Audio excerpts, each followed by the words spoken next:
Bom, eu vou fazer uma proposta técnica para vocês. Vocês sabem quando a gente estuda muito técnicas de pintura, a gente encontra algumas soluções.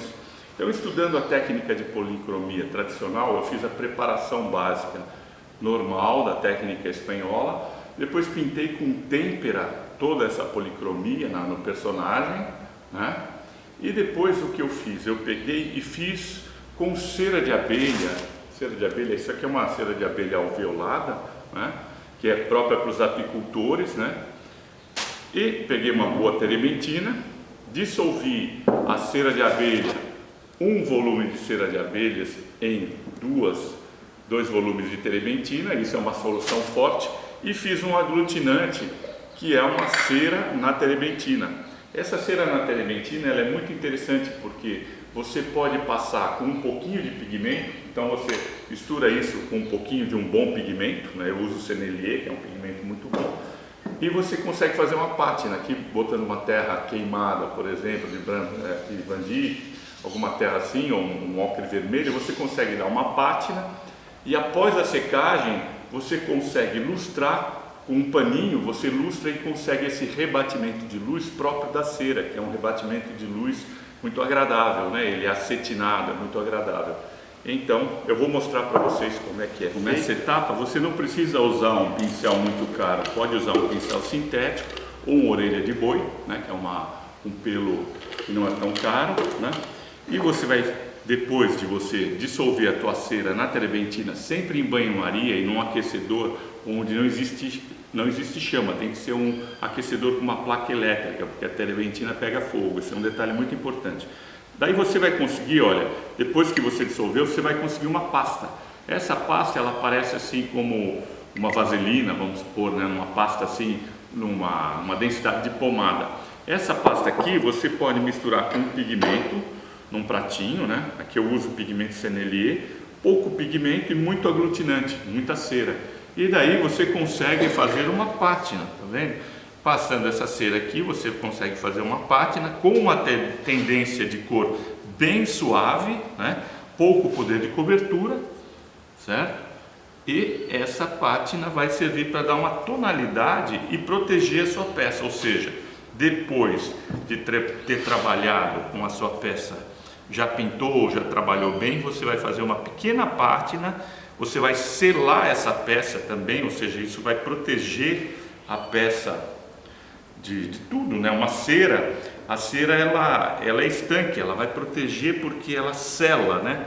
Ela vai completamente fechar os poros disso aqui. Ou seja, se cair água nessa escultura, ela vai bater e vai cair para fora.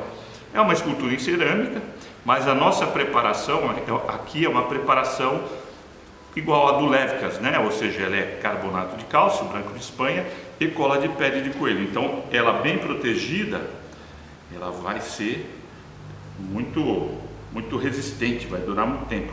A cera fecha os porinhos abertos, né? Fecha os buraquinhos, fecha o que faltava da pintura e a peça fica muito agradável.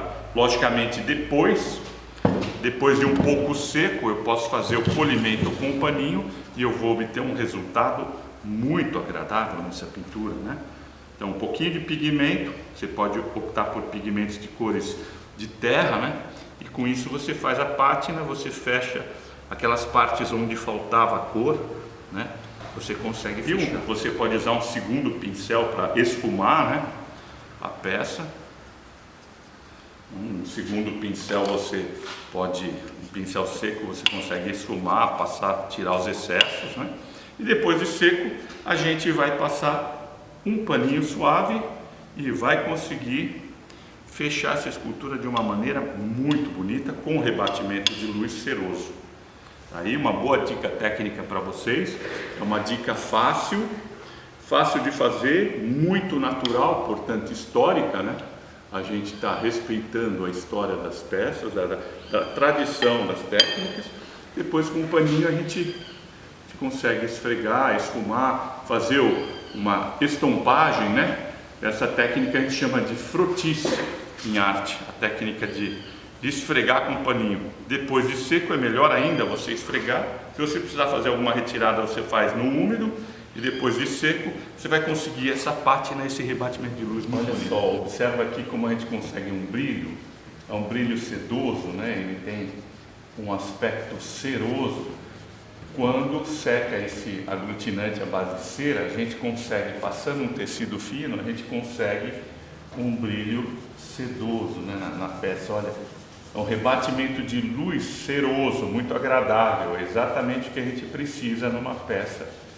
Então essa técnica da cera de abelha para pátina, ela pode ser uma maneira muito boa de se obter um resultado agradável na peça de policromia. Depois de seco, para fazer esse frottis, né? A técnica que a gente chama de frottis, que é esse esfregamento com o tecido para dar esse brilho. Como você passa uma cera sobre um carro, né?